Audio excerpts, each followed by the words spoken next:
Өөрийн цэвэрлэх байгууламжны давуу тал гэх юм бол дуртай газраа байрлуулах, зөөвөрлөх, өдөө орон нутаг төвлөрсөн системгүй газруудаар явах бүрэн боломжтойгоор давуу талтай. Контейнер тоноглох, доторлох ажил хийгдсэн. Рекер доторлоо. Рекнийхээ дотор талд бол базаалтаар дулаалж гисэн байгаа.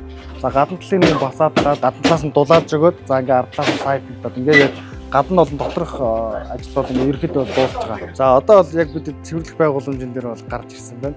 Хоногт 6 м3 бохороос цэвэрлэх хүчин чадалтай Топиро 6. Оросын албаны улсын топ лейкер компани бол ийм 20 жилийн туршлагатай компани бүтээгдэхүүн байгаа.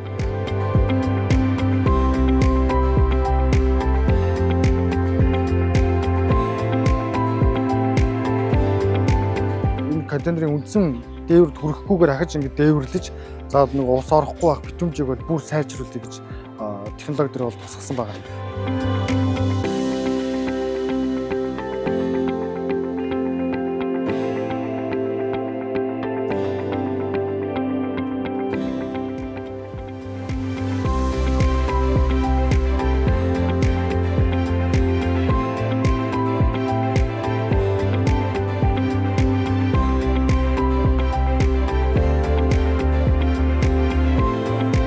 Нэгдсэн үндэсний байгууллагын хүүхдийн сан, хүүхэд бүрийн төлөө.